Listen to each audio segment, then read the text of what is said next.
WhatsApp message ನೋಟಿಫಿಕೇಷನನ್ನು ಕಂಪ್ಲೀಟಾಗಿ turn off ಮಾಡೋದು ಹೇಗೆ ಅಂತ ಈ ವಿಡಿಯೋದಲ್ಲಿ ತಿಳಿಸ್ಕೊಡ್ತೀನಿ.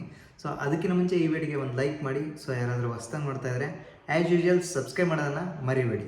ಎರಡು ವಿಧಾನದಲ್ಲಿ ವಾಟ್ಸಪ್ ನೋಟಿಫಿಕೇಷನನ್ನು ಟರ್ನ್ ಆಫ್ ಮಾಡ್ಕೋಬೋದು. ಸೊ ಮೊದಲನೇ ವಿಧಾನ ಏನಪ್ಪ ಅಂತಂದರೆ, ಸೊ ವಾಟ್ಸಪ್ಪಲ್ಲಿ ಮೆಸೇಜ್ ಬರುತ್ತಲ್ಲ, ಸೊ ಅದನ್ನು ಟರ್ನ್ ಆಫ್ ಮಾಡಿದರೂ ಕೂಡ ಸೊ ಮೊಬೈಲಲ್ಲಿ ಈ ಥರ ಡಿಸ್ಪ್ಲೇ ಆಗುತ್ತೆ. ನಿಮಗೆ ಕಾಣ್ತಾ ಇರೋದು ಮೇಲ್ಗಡೆ ವಾಟ್ಸಪ್ ಚಿಹ್ನೆ ಬಂದಿದೆ, ಈ ಥರ ಡಿಸ್ಪ್ಲೇ ಆಗುತ್ತೆ.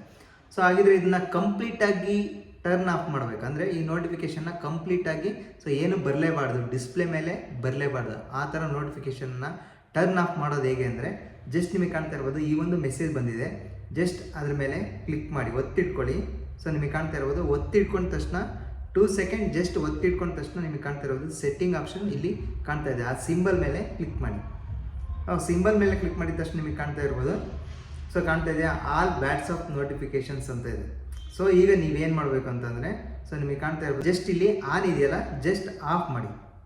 ಈಗ ಕಂಪ್ಲೀಟಾಗಿ ವಾಟ್ಸಪ್ ನೋಟಿಫಿಕೇಷನ್ ಈಗ ಬರೋದೇ ಇಲ್ಲ. ಯಾರಾದರೂ ವಾಟ್ಸಪ್ಪಿಂದ ಮೆಸೇಜ್ ಮಾಡಿದ್ರು ಕೂಡ ನೋಟಿಫಿಕೇಷನ್ ಇಲ್ಲಿ ಡಿಸ್ಪ್ಲೇ ಆಗೋಲ್ಲ ಹೋಮ್ ಸ್ಕ್ರೀನಲ್ಲಿ. ಓಕೆ, ಈಗ ಎಕ್ಸಾಂಪಲ್ ಟೈಪ್ ಮಾಡ್ತೀನಿ ನೋಡಿ, ಜಸ್ಟ್ ಬೇರೆ ಒಂದು ಫೋನಿಂದ ಮೆಸೇಜ್ ಮಾಡ್ತೀನಿ. ಸೊ ಡಿಸ್ಪ್ಲೇ ಆಗುತ್ತಾ ಇಲ್ಲ ಅಂತ ಚೆಕ್ ಮಾಡೋಣ. ಸೊ ಬೇರೆ ಒಂದು ಫೋನಿಂದ ಮೆಸೇಜ್ ಮಾಡಿದ್ದೀನಿ, ಬಟ್ ಆದರೂ ಇಲ್ಲಿ ಡಿಸ್ಪ್ಲೇ ಆಗ್ತಾ ಇಲ್ಲ ಮೆಸೇಜ್. ನಿಮಗೆ ಕಾಣ್ತಾ ಇರ್ಬೋದು ಡಿಸ್ಪ್ಲೇ ಆಗಿಲ್ಲ. ಜಸ್ಟ್ ವಾಟ್ಸಪ್ ಮೇಲೆ ಕ್ಲಿಕ್ ಮಾಡಿದರೆ ಸಾಕು, ಸೊ ಆ ಒಂದು ಮೆಸೇಜ್ ಇಲ್ಲಿ ಡಿಸ್ಪ್ಲೇ ಆಗುತ್ತೆ ನೋಡಿ. 8 ಮೆಸೇಜ್ ಬಂದಿದೆ, ಯಾವುದೇ ಒಂದು ನೋಟಿಫಿಕೇಷನ್ ಈಗ ನನ್ನ ಮೊಬೈಲ್ನ ಹೋಮ್ ಸ್ಕ್ರೀನಲ್ಲಿ ಡಿಸ್ಪ್ಲೇ ಆಗಿಲ್ಲ. ಸೊ ಈ ರೀತಿಯಾಗಿ ವಾಟ್ಸಪ್ ನೋಟಿಫಿಕೇಷನ್ ಕಂಪ್ಲೀಟಾಗಿ ಟರ್ನ್ ಆಫ್ ಮಾಡ್ಕೋಬೋದು. ಸೊ ಈ ವಿಡಿಯೋ ನಿಮಗೆ ಹೆಲ್ಪ್ಫುಲ್ ಆಗಿದೆ ಅಂತ ಅಂದ್ಕೊತೀನಿ. ಸೊ ಹೆಲ್ಪ್ಫುಲ್ ಆಗಿದ್ರೆ ಒಂದು ಲೈಕ್ ಮಾಡಿ. ಸೊ ಆ್ಯಸ್ ಯೂಶುವಲ್ ಹಾಗೆ ಸಬ್ಸ್ಕ್ರೈಬ್ ಮಾಡೋದನ್ನು ಮರಿಬೇಡಿ.